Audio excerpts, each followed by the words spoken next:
Hello everyone, I'm Elmina. Today, let's embark on a profound literary journey into William Golding's classic masterpiece, Lord of Flies. In the following time, we will comprehensively analyze this hard story work from multiple dimensions, such as the development of the story, the distinctive characteristics of the characters, the unique charm of the writing style, and the suitable reading audience. We will explore the profound meaning behind it and the inspiration and value it holds for our real lives. First of all, let's focus on the background and the beginning of the story. The story of Lord of the Flies takes place in an extremely special environment, a deserted island, isolated from the outside world. And unexpectedly, the plane crash forced a group of children to be stranded here, starting their survival journey far away from the civilized world.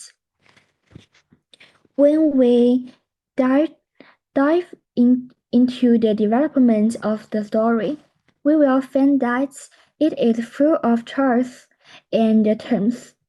At first, the children trying to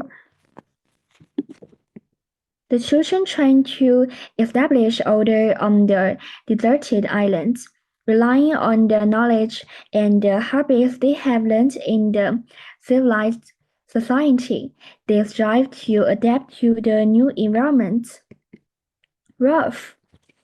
Ralph bravely steps forward and takes on the role of a leader. He actively organizes everyone to carry out various activities, and the construction of shelters becomes their top priority for survival. As Ralph says, then there's Hunt. Shelters. You mostly sleep in shelters tonight. It's back for seminary up by the fire. You all sleep there. Who built the shelters? That shelter might fall down if the rain comes back. We'll need those shelter then. His emphasis on shelter reflects his basic plan for the survival order.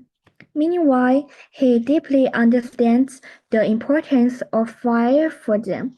It is not only a tool for heating and cooking, but also their hope for sending a distress signal to the outside world and returning to civilization. At this stage, the children are still trying to maintain the appearance of civilization and attempting to jointly cope with the difficulties through cooperation. However, as time goes by, the situation on deserted islands gradually changes. Jack's enthusiasm for hunting grows day by day, and this enthusiasm gradually evolves into an obsession, leading him step by step away from civilization. He began to become violent and autocratic, and the transformation of his behavior is truly shocking. From the moment he forcefully slammed his knife into the tree trunk in a highly provocative gesture to show his strength, to his later cruel attack on Piggy. Jack took a step, and able at last to hit someone, stuck his fist into Piggy's stomach. Piggy sat down with a grunt.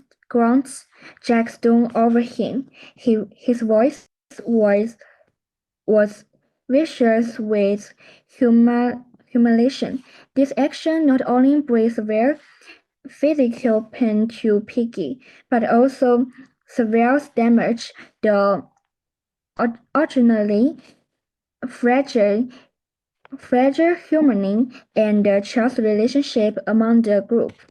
Jack leads a part of the children, indulging in the primitive pleasure brought by hunting. They gradually neglect the fundamental needs of collective survival and discard the rules and constraints of civilized society, becoming the promoters of barbarism and chaos.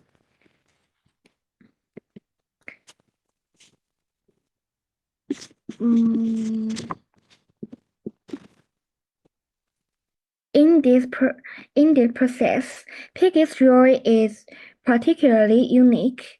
Despite having some physical disabilities, his mind is full of wisdoms.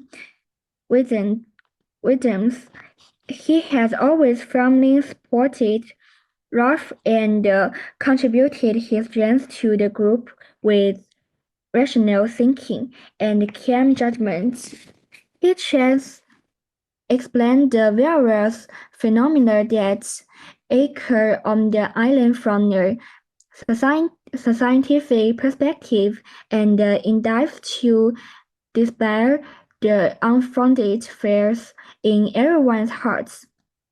He once said, "If you get a pain in your stomach, whether it's a little one or a big one, yours is a big one.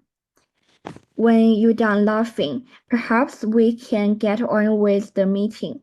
And if the Lillimers climb back on the trunks again, they are only far off in a sight. So they might as well sit on the ground and listen. No, you have doctors for everything, even the inside of your mind. You don't really mean that we got to be frightened all the time of nothing. Life, said Piggy, is expensively. It's scientific. That's what it is. In a year or two when the war's over they'll be traveling to Mars and back. I know there isn't no beast, no weight class and all that. I mean, but I know there isn't no fear either. His wisdom is like a glimmer of starlight in the darkness, although faint, but still striving to illuminate the way forward for everyone. However, unfortunately, in this small society that values strength, his physical weakness puts him in a disadvantaged position. His growth is often drowned out by the powerful noise, and his suggestions are difficult to be fully valued and effectively implemented.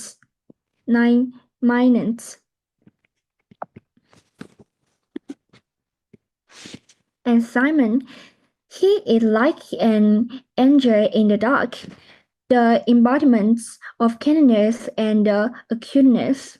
He is the first children keenly perceive that the so-called beast is actually the dark side of human nature, when other children are blindly chasing their illusory beast in free.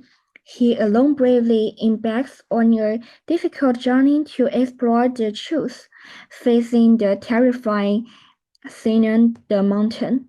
Although he is filled with fear, he still firmly tries to solve the mystery. Simon found his knees smack the rock. He crawled forward and soon he understands. The tangle of lines showed him the mechanics of this parody.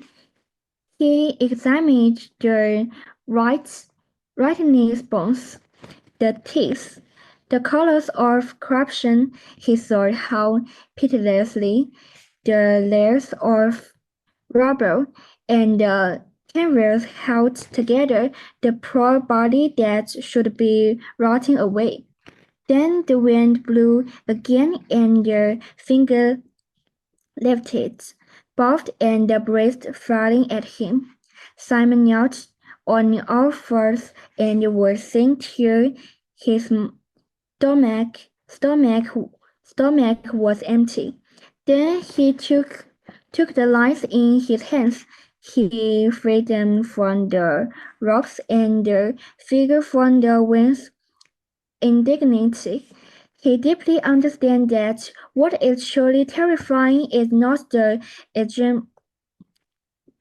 external monster, but the evil hidden deep within each person's heart. He tries to tell everyone the truth, hoping to awaken everyone's rationality and kindness. However, fate is so cruel to him. His kindness and brave far to bring understanding and acceptance. Instead, he is killed by mistake in the madness of the crowd and becomes an innocent victim of the darkness of human nature. Okay. This book makes us deeply realize that when people are in extreme environments and the shackles of civilization are removed, the dark side of human nature may break and erupt in an astonishing speed. This makes us think of the movie The Royal Battle. The Royal Battle presents a similarly cruel and extreme situation. In the movie, a group of students are placed in a brute competitive environment where they have to fight each other, and only the last survivor can win the so-called victory. Just like the children in Lord of the Flies, they originally lived in a civilized society, but under specific circumstances, the ugliness of human nature begins to be exposed. On the deserted island in Lord of the Flies, the children are detached from the norms and the constraints of civilized society, and yet in human nature spread rapidly. Similarly, in the royal battle, the students gradually lose their can nature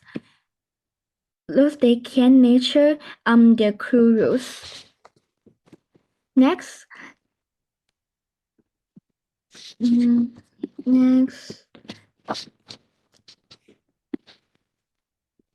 next, let's deeply dissect the writing style of this work.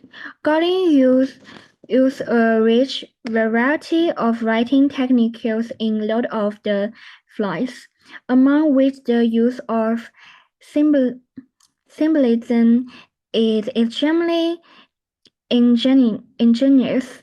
The image of Lord of the Flies is the most typical symbol, representing the hidden evil in human nature.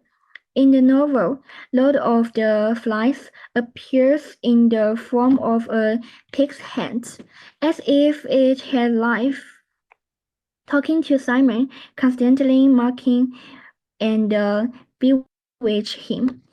"You are a silly little boy," said the Lord of the Flies. Just, just, just an ignorant, silly little boy. The symbolic technique deeply reveals the essence of the evil in human nature. It is like a shadow, always ready to erode people's hearts. In addition, Gordon's writing style is also highly realistic and profound. Through detailed descriptions and vivid narratives, he vividly presents the children's experience on the deserted island in front of the readers, making the readers feel as if they are on that isolated island. Personally, experiencing the children's fear, struggle, and degeneration. His words are not only a narration of the story, but also a deep exploration of human nature, triggering readers' profound thinking about humanity, morality, and civilization.